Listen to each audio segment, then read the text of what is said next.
बहुत बहुत धन्यवाद। आज निषाद आरक्षण संकल्प यात्रा लेकर आपके पास पहुंचा हूं। इस कार्यक्रम में उपस्थित हमारे वीआईपी पार्टी के जिला अध्यक्ष भाई श्री नंदकिशोर प्रसाद जी, इस कार्यक्रम में उपस्थित राष्ट्रीय उपाध्यक्ष उमेश साहनी जी, राष्ट्रीय सचिव सह प्रभारी वरुण विजय जी, राष्ट्रीय उपाध्यक्ष बैजनाथ साहनी जी, प्रदेश उपाध्यक्ष राजेश गुप्ता जी, प्रदेश उपाध्यक्ष हामिद अली जी, इस कार्यक्रम में छोटेलाल सैनी जी, जिला उपाध्यक्ष इस कार्यक्रम में उपस्थित बहादुर चौधरी जी जो एनपीएस के जिला अध्यक्ष हैं, लोरिया के प्रखंड अध्यक्ष मनोज चौधरी जी, इस कार्यक्रम में उपस्थित वीआईपी पार्टी के नेता कवि हमारे रविंद्र चौधरी जी, भूरन चौधरी जी, नरकटियागंज प्रखंड अध्यक्ष, इस कार्यक्रम में उपस्थित निर्मल चौधरी जी, लोरिया के मंत्री बैजनाथ साहनी जी, इस कार्यक्रम में विकास चौधरी जी, राहुल कुशवाहा जी, वीरेंद्र चौधरी जी, डॉक्टर लाल बाबू जी, इस कार्यक्रम में रंजन चौधरी जी, सुमन देवी जी, राम अवध चौधरी जी, निराला साहनी जी, श्रीमती निर्मला साहनी जी, प्रदेश महिला अध्यक्ष मैडम नहीं आई है,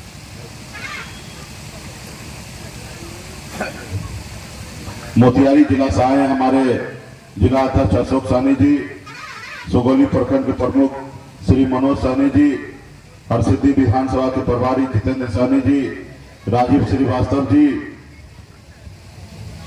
इस कार्यक्रम में उपस्थित जिला सचिव हबीबुल्लाह अंसारी जी, बेतिया जिला से यहाँ पर उपस्थित है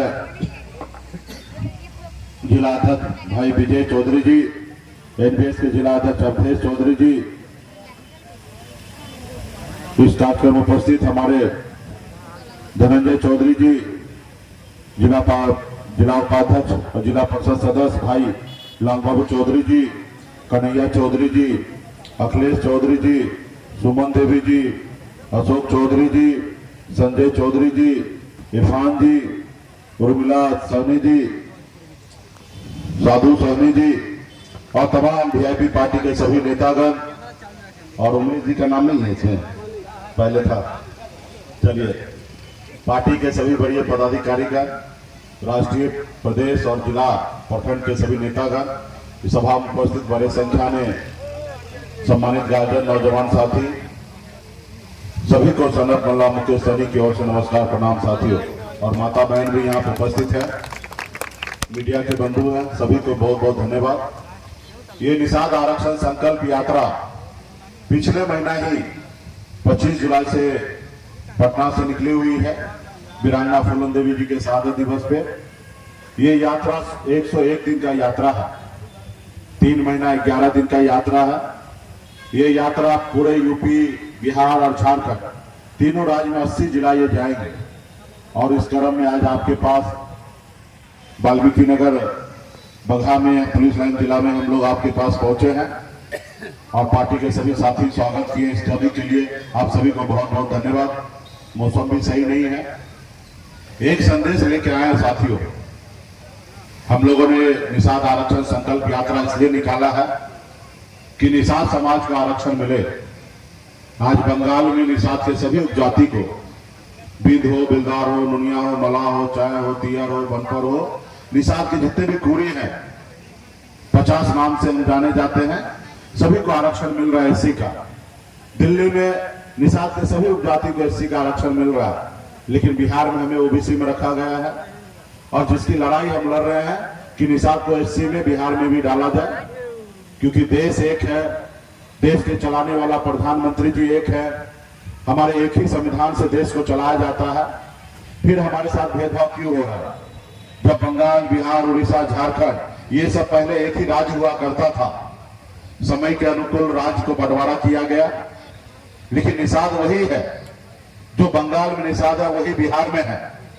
पूर्णिया से उस पार चले जाइए तो बंगाल होगा, वहां पे निषाद को एससी का आरक्षण है और बिहार में नहीं है। तो इसके लिए हम लोगों ने मजबूती से आरक्षण के लिए लड़ाई लड़ रहे हैं और हम लोगों ने एक नारा दिया, आरक्षण नहीं तो गठबंधन नहीं, और गठबंधन नहीं तो वोट नहीं, और वोट नहीं तो दिल्ली की सरकार नहीं साथियों। और इस तहत हम लोग लड़ाई लड़ रहे हैं। देश के माननीय प्रधानमंत्री से आग्रह कर रहे हैं कि आप सबके लिए हैं और आपने तो स्पेशल संकल्प लिया है कि गरीब समाज के पहले आप उनके हक अधिकार देंगे, तो मेरा हक अधिकार हमें दे। तो इसलिए साथियों, आज आरक्षण हमें 30-40 साल पहले मिल गया होता तो आज कल्पना कीजिए कि आपको कितना लाभ होता। आज मैं यूपी में घूमता हूँ, बिहार में घूमता हूँ, झारखंड में घूमता हूँ, तीनों राज्य में एक भी निषाद का बेटा कलेक्टर नहीं है। 137 जिला है। अगर हमें आरक्षण अगर 30-40 साल पहले मिल गया होता तो आज निषाद का बेटा भी कलेक्टर होता, एसपी होता, एसडीओ होता, बीडीओ होता, सीईओ होता, इंजीनियर होता, डॉक्टर होता, लेकिन नहीं है। आज हमारे परिवार के लोग सिर्फ मछली मारने पे मजबूर है। 8,000 रुपया महीने पे नौकरी करने के लिए अपने घर परिवार को छोड़ के दूसरे राज्य में जाने के लिए मजबूर है। आज ठंड का समय आएगा, दिसंबर महीना होगा, उस समय लोग घर से नहीं निकलेंगे, अपने रजाई से बाहर नहीं निकलेंगे, लेकिन हमारे समाज के लोग मजबूर होता है उस समय में ठंड में पानी में उतर कर मछली मारने के लिए। अगर वो मछली नहीं मारेंगे तो उनका घर परिवार कैसे चलेगा। तो साथियों, क्या आप ऐसी जिंदगी जो आज जी रहे हैं, क्या आप चाहते हैं कि आपकी आने वाला पीढ़ी ऐसी जिंदगी जिए? क्या आप नहीं चाहते हैं कि आपके बच्चे सर उठा के जिए? आप नहीं चाहते हैं कि वो बेहतर जिंदगी जिए? अगर आप चाहते हैं वो बेहतर जिंदगी जिए तो इस संसार में 2 काम करना पड़ेगा।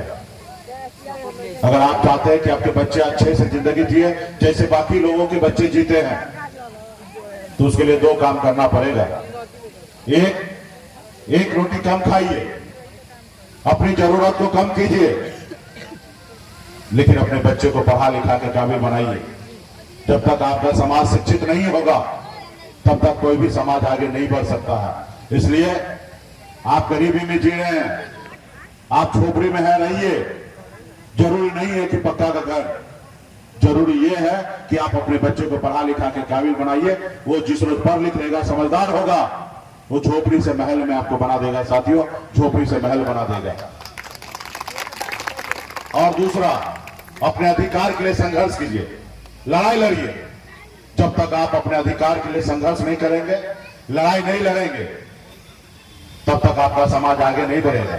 और आपके लिए लड़ाई तो आप ही को लड़ना पड़ेगा। आपके लिए कोई रतन टाटा या अंबानी नहीं आएगा लड़ने के लिए। आपके बच्चे को तकलीफ दूर करने के लिए कोई बड़ा विदेश से लोग नहीं आएंगे। आपके बच्चे की तकलीफ दूर आप ही को करना पड़ेगा। जब देश आजाद हुआ था, हमारे पूर्वज ने संकल्प लिया था, 250 साल लड़ाई लड़ा अंग्रेज से, फिर जाके देश आजाद हुआ। और संकल्प इसलिए लिया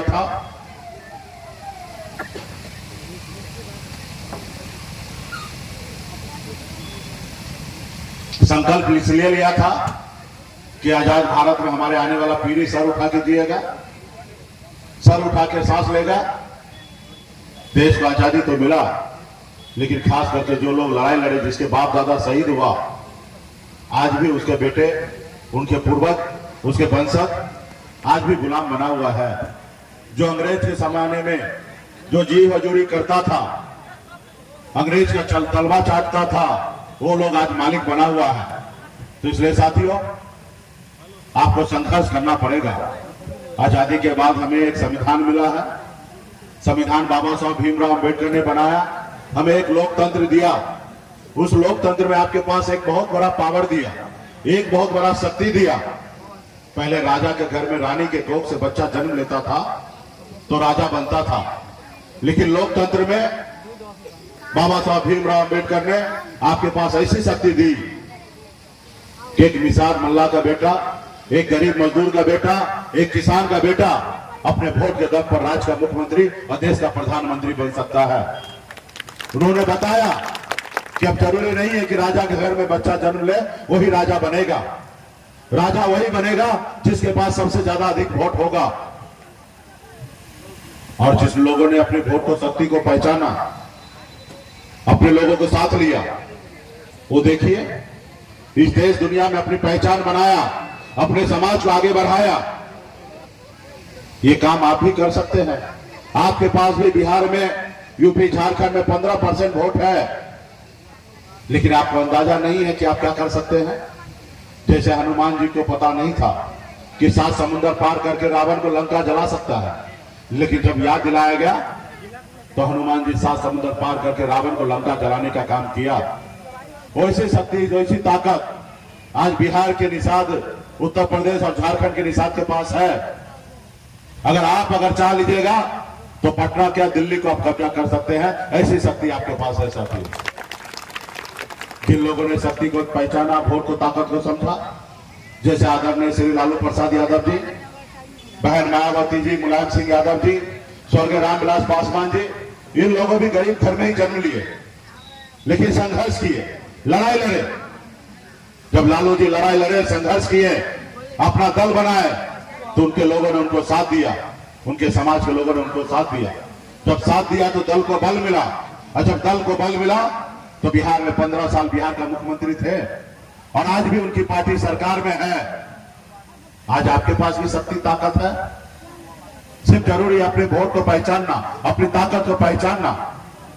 आज मैं आपके सामने में एक उदाहरण हूं। मैं भी एक गरीब घर में ही जन्म लिया, जहां पिताजी मछली मारते थे, दादाजी मछली मारते थे।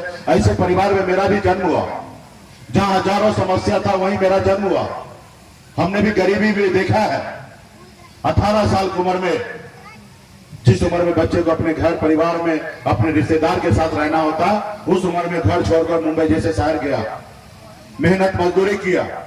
मात्र 30 रुपया रोज पे मजदूरी करता था, 900 रुपया महीने पे नौकरी करता था, लेकिन मेहनत के दम पर, ईमानदारी के दम पर, संघर्ष के बदौलत मुंबई जैसे शहर में अपनी एक पहचान बनाया, एक बेहतर जिंदगी जीने लगा,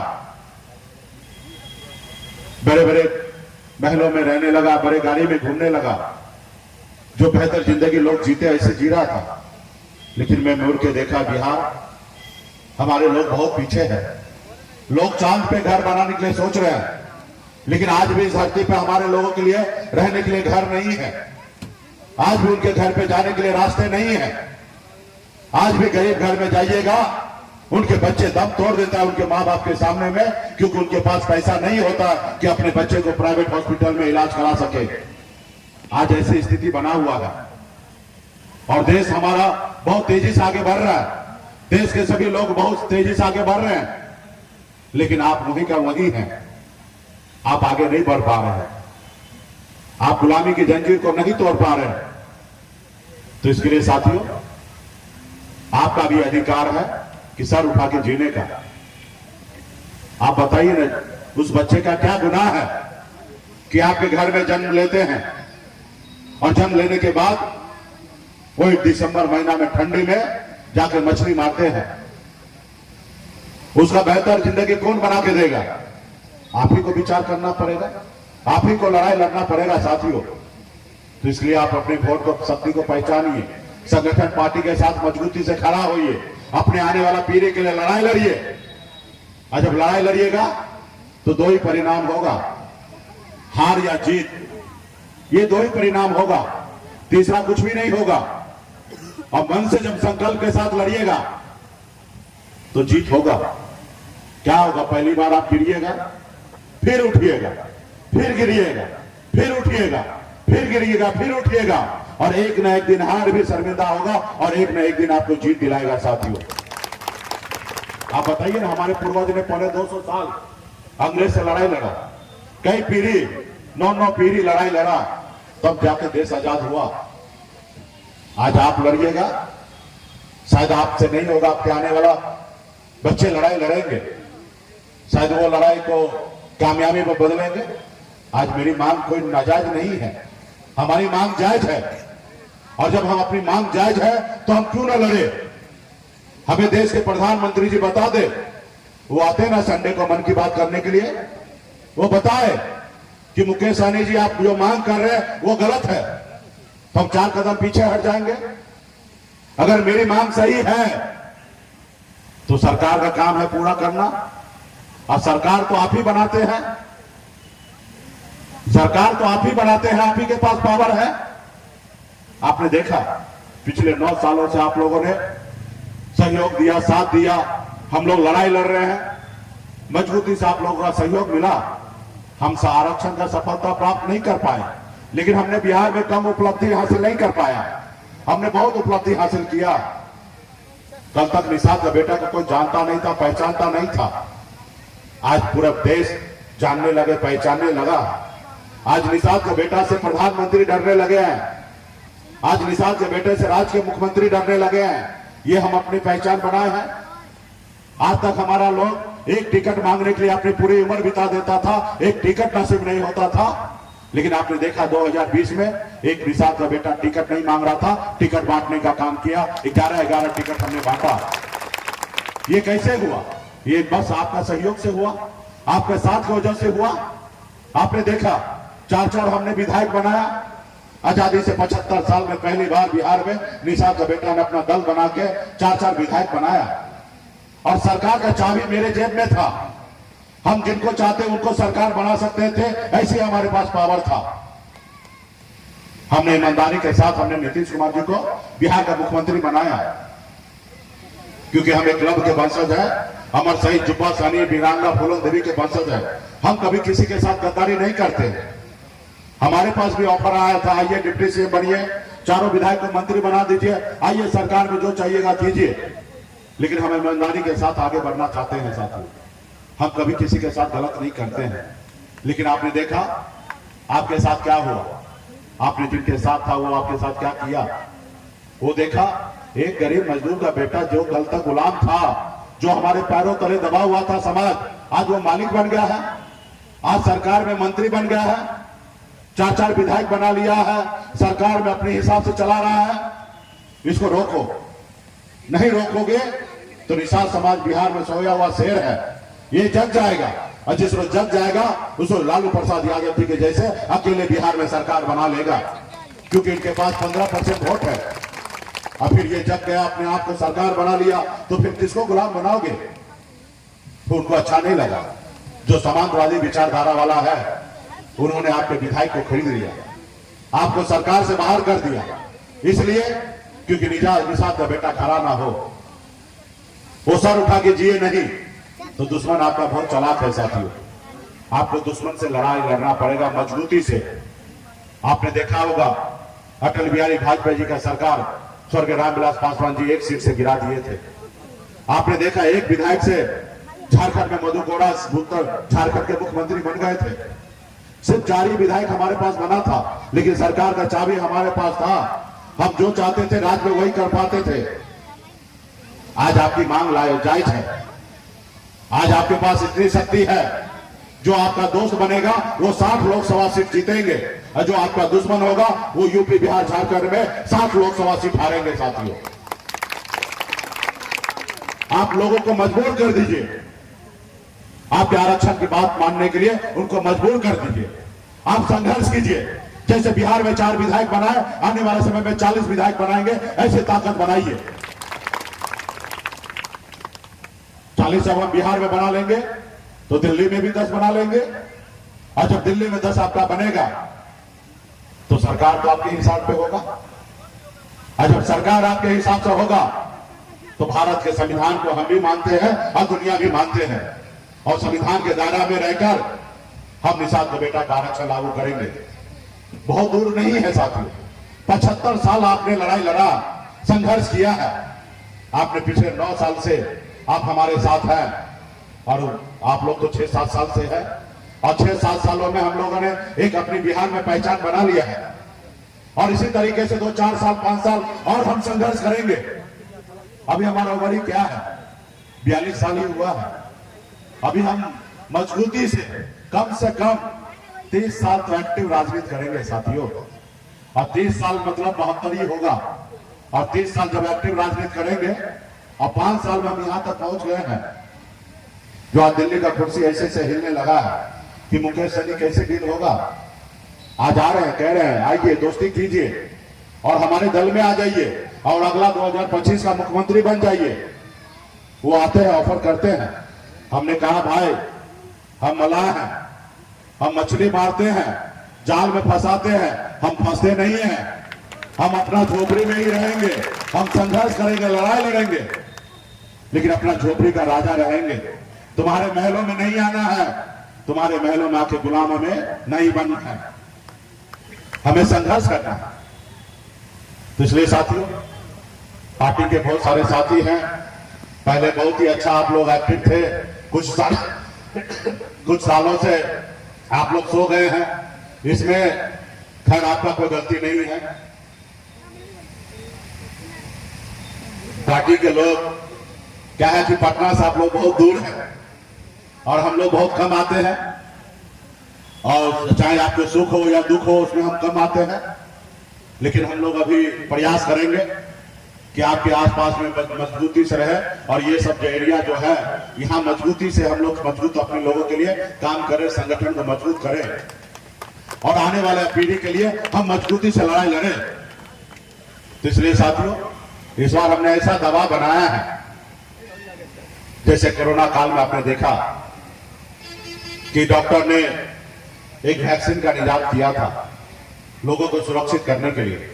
हमने भी एक वैक्सीन बनाया है और इस बार जैसे वैक्सीन जैसे बिहार, यूपी, झारखंड के निषाद भाई लगाते हैं, वैसे वैसे दिल्ली का कुर्सी ऐसे हिलने लगा है। वो मानने लगे हैं कि अब बिहार में, यूपी, झारखंड में निषाद का बेटा का वोट अब गुमराह नहीं होगा, निषाद का वोट बिकेगा नहीं, निषाद का वोट वहीं गिरेगा जहां निषाद के बच्चे का भविष्य तय होगा, निषाद के बच्चे को आगे भविष्य होगा, वहीं पे वोट गिरेगा। और वो देख रहे, परेशान हो रहे हैं और आपको उनको परेशान करना है, उनको दिखाना है, उनको बताना है, क्योंकि वो लोग गलतफहमी का शिकार भी है। वो लोग मानते हैं कि निषाद का बेटा है, लड़ाई लड़ते हैं, चिल्लाते हैं, थक जाएंगे, जब चुनाव का समय आएगा तो निषाद के बेटा को 200 रुपया देंगे और उसका वोट खरीद लेंगे। पहले ऐसा हुआ करता था। इस देश में जो भी गरीब समाज है, पिछड़ा दलित समाज है, ऐसे लोग कभी ना कभी अपना वोट को बेचते थे, क्योंकि गरीबी था, लाचारी था, कोई खिला देता था, कोई पिला देता था और अपने बच्चे का भविष्य मात्र 200 रुपया में बेच देता था। लेकिन मोदी जी को अभी ये नहीं पता है कि अभी पहले वाला निषाद नहीं रहा, ये 2023 वाला निषाद है, जिसके पास हर निषाद के बेटा के पास टच स्क्रीन वाला मोबाइल आ गया है। वो देख रहे हैं देश दुनिया कैसे आगे बढ़ रही है, और अभी निषाद का बेटा अपने बच्चे के भविष्य के लिए वो अपना वोट बेचेंगे नहीं, अपने पसीना नहीं, अपना खून बहाने के लिए तैयार होंगे। लेकिन इस सब के लिए आपको लड़ाई लड़ना पड़ेगा, संकल्पित होना पड़ेगा। कोई भी काम के लिए बगैर संकल्पित किए हुए, संकल्प लिए हुए कोई भी काम को पूरा आप नहीं कर सकते हैं। आप देखते होंगे कितना अच्छा पूजा करने के लिए आप जब बैठते हैं तो भी पंडित जी आपके हाथ में गंगा जल देते हैं, अक्षत देते हैं, फूल देते हैं और आपको बोलते हैं मन शुद्ध करके और हाथ में गंगा जलने का संकल्प कीजिए, और 2 रुपया भी बोलते रखिए दक्षिणा, और 2 रुपया रखिए और संकल्प कीजिए कि सही तरीके से आप पूजा कीजिएगा। तो उसी तरीके से आपको भी लड़ाई लड़ना है तो संकल्प लेना पड़ेगा कि जब तक हम, जैसे दशरथ मांझी जी ने लिया था संकल्प और उन्होंने कहा था कि जब तक तोड़ेंगे नहीं तब तक छोड़ेंगे नहीं, और उन्होंने तोड़ा, पहाड़ को तोड़ के रास्ता बना दिया, उसे कहते हैं संकल्प। जैसा हमारे पूर्वजों ने संकल्प लिया था कि अंग्रेज को मार के जब तक भगाएंगे नहीं तब तक हम लोग चैन से नहीं बैठेंगे, और अंग्रेज को मार के भगा दिया, फिर आजाद आजाद भारत प्राप्त है। उसी तरीके से संकल्प लेना पड़ेगा कि आप अपने बच्चे के भविष्य जो है 200 रुपया में नहीं बेचिएगा। आपको संकल्प लेना होगा कि हम अपने बच्चे का एक रोटी कम खाएंगे लेकिन अपने बच्चे को पढ़ाएंगे लिखाएंगे, ऐसे संकल्प लेना पड़ेगा। आपको संकल्प लेना पड़ेगा कि अपने समाज के हक अधिकार के लिए चाहे 12 बजे रात को अगर मेरी जरूरत पड़े तो 12 बजे रात को भी घर से निकलेंगे, अपने समाज के हक अधिकार के लिए संघर्ष करेंगे, लड़ाई लड़ेंगे। ऐसे संकल्प लेना पड़ेगा, तब जाके आपकी लड़ाई सफलतापूर्ण होगा। तो इसलिए साथियों, बहुत समय बीत चुका है, अगर आप अभी अपने अधिकार के लिए संघर्ष लड़ाई नहीं कीजिएगा तो बहुत देर हो जाएगा साथियों। इसलिए लड़ाई लड़ने के लिए आगे निकलिए। आज आप हमें देख रहे हैं, 35 और 40 दिन हो गया लगातार, तबीयत भी और स्वस्थ है। उसके बाद भी एक रोज भी हम मिस नहीं करते हैं। हम गर्म पानी दवा खा के दिन रात, आज इस राज्य में, कल वहां, परसों वहां कार्यक्रम कर रहे हैं। आज आपके पास है, कल वैशाली में कार्यक्रम होगा, परसों हमारे लखीसराय में कार्यक्रम होगा, परसों कैमूर में, बक्सर में होगा, आरा में होगा, उत्तर प्रदेश जौनपुर में होगा। आपने देखा होगा एक एक रोज का शेड्यूल बन चुका है। 8 अक्टूबर तक हम बिहार के कोई ना कोई कोना या उत्तर प्रदेश और झारखंड के कोई ना कोई कोना में रहेंगे। हम अभी से 1 महीना आगे का भी शेड्यूल बनाकर हमने दे दिया है और ये 4 नवंबर तक ये यात्रा चलने वाला है साथियों। बेगर रुके, बिगर थके, बेगर कोई परेशानी का, हजारों परेशानी, हजारों तकलीफें होगा, सबको दूर करते हुए हम रोज आगे बढ़ रहे हैं साथियों। ये किसके लिए? आपके बच्चे के लिए, अपने आने वाला पीढ़ी के लिए, अपने समाज के लोगों के लिए। आज देखिए सभी समाज आगे बढ़ रहा है। आपने देखा 10% आरक्षण मोदी जी की सरकार बना क्योंकि पावर उनके पास आया। 10% सामान्य वर्ग को आरक्षण EWS दे दिया, आर्थिक आधार पे गरीबी में दे दिया उनको। हम उनका विरोध नहीं करते, मोदी जी अच्छा काम किए हैं। अगर उनको ब्राह्मण भूमियार का बेटा गरीब नजर आया तो अच्छा बात है, उनको आरक्षण दिए हैं। लेकिन मोदी जी का चश्मा धुंधला हो चुका है, उनको ब्राह्मण भूमियार का बेटा गरीब दिख रहा है, लेकिन निषाद का बेटा जो ठंडी में उतर कर मछली मारता वो नहीं दिख रहा है। आज निषाद के बच्चे इलाज के अभाव में मर रहे हैं, वो नहीं दिख रहा है उनको। वो क्यों दिखेगा उनको? क्योंकि वो सरकार आपका थोड़े है, आपने थोड़े बनाया है। वो सरकार RSS का है और RSS के लोग को आरक्षण ना मिले, ऐसा हो सकता है? कल आप भी सरकार बनाइएगा या सरकार का सहयोगी होइएगा तो आप भी आरक्षण लागू कीजिएगा। जो समाज सत्ता पावर में आया वो समाज को देखिए कहां से कहां पहुंच गया है।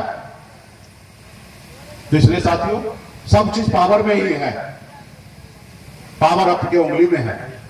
अब ये उंगली को इस्तेमाल अपने बेटा को भविष्य को बनाने के लिए बनाइएगा या अपने बच्चे का भविष्य उधारने के लिए कीजिएगा, इस्तेमाल कीजिएगा, ये बात आपको सोचने की आवश्यकता है। आपने तो सोचा था 2014 में ये उंगली से वोट गिराएंगे, मोदी जी हमारे बच्चे का भविष्य बनाएंगे, और क्या हुआ? 10% आरक्षण आपके जेब से निकाल कर पहुंचा दिया। हम अभी भी कहते हैं कि हम कोई आरक्षण का विरोधी नहीं है, अच्छी बात है, वो गरीब है तो उनको दीजिए। हमें भी मोदी जी वही आरक्षण दे दीजिए जो EWS जैसे सामान्य वर्ग के लोगों को दिया है, बस वही 10% आरक्षण दे दीजिए। हम उनसे तो कम नहीं है, हमें सिर्फ वही आरक्षण दे दीजिए। 8 लाख कमाने वाले लोग को ही आरक्षण दीजिए, मुकेश सहनी को नहीं चाहिए आरक्षण। लेकिन हमारे समाज को चाहिए ना। एक तरफ 4 लोग हैं उसको 8 रोटी दीजिएगा और एक तरफ 4 लोग हैं उसको 2 रोटी दीजिएगा। ये कैसे न्याय है आपका? अगर न्याय चाहिए तो अपनी उंगली का बटन को है सोच समझ कर अपने दल के साथ, अपने नेता के साथ गिराइए, जैसे हमारे यादव भाई लालू जी के साथ गिराते हैं। राज्य में परिस्थिति कुछ भी हो, लेकिन जहां लालू जी वहीं उनके लोग, जहां नीतीश जी जहां वहीं पे उनके लोग, जहां पासवान जी जहां वहीं पे उनके लोग, जहां भारतीय जनता पार्टी RSS वहीं उनके लोग। आप कहां? इसलिए साथियों, आपके लिए भी दल बन चुका है, आपके पास वही चुनाव चिन्ह है। कभी आपके पूर्वज श्री राम जी को पार लगाए थे, वही नाव छाप है आपके पास। आपकी किसी की आवश्यकता नहीं है कि आपके नाव को कोई पार लगाए।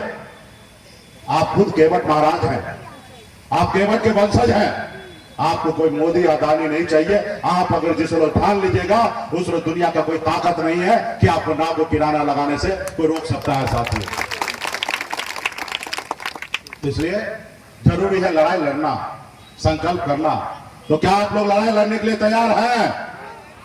ये आवाज दिल्ली पहुंचेगा। इस आवाज को पहले पटना पहुंचाइए। अरे पटना से काम नहीं होगा, पटना से काम नहीं होगा। पटना में काम होना रहता तो 2020 में करवा लेते। हम लोग आपको काम तो अभी दिल्ली से होना है,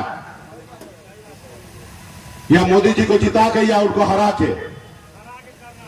तो यही है, तो इसके लिए संकल्प लेना। तो क्या आप लोग लड़ाई लड़ने के लिए तैयार हैं? हाँ, ये आवाज में हुआ ना दम, ये आवाज पहुंचेगा दिल्ली। मोदी जी यहाँ है नहीं, अब ये काम और करना है, वैक्सीन लगाना है मोदी जी को, और जितना वैक्सीन लगाइएगा उतना मोदी जी का गद्दी हिलेगा। और वैक्सीन का नाम क्या है? गंगा जल। वो वैक्सीन का नाम है गंगा जल। जैसे सब पवित्र होता है, शुद्ध होता है ना, वैसे शुद्ध कीजिए अपने मन को और संकल्प लीजिए कि हमारी जो सुनेगा हम उनकी सुनेंगे, जो हमारे फिक्र करेगा हम उनकी फिक्र करेंगे, जो हमारे बच्चे का भविष्य के बारे में सोचेगा हम उनके बारे में सोचेंगे, जो हमारी नहीं सुनेगा हम उनकी नहीं सुनेंगे। ऐसे संकल्प लीजिए। तो आपके पास वही वैक्सीन आ गया होगा, गंगा जल। सभी लोग निकालिए जेब से, सब माता बहन सब निकालिए, पार्टी के सभी नेता लोग निकालिए, और हाथ में जैसे पंडित जी आपको देते हैं ना गंगा जल, ढक्कन को खोलिए और हाथ में लीजिए और हाथ को ऐसे कीजिए, और ये वीडियो बनेगा और ये रात में मोदी जी के पास पहुंच जाएगा। और वो देखेंगे कि बघा में वाल्मीकि नगर में निषाद का बेटा ने संकल्प ले लिया है कि हम अपने आने वाला पीढ़ी के लिए हम लड़ाई लड़ेंगे। सभी लोग ले लीजिए, हाँ सभी लोग लो, और नेता लोग को भी दीजिए, क्योंकि चुनाव में पहले नेता लोग इधर से उधर हो जाता है, तो सब नेता लोग को दीजिए। हाँ सब लोग ले लिए, और हाथ को ऊपर कीजिए। अगर निषाद का बेटा है, अपने बच्चे के भविष्य के लिए लड़ना चाहते तो हाथ आगे कीजिए।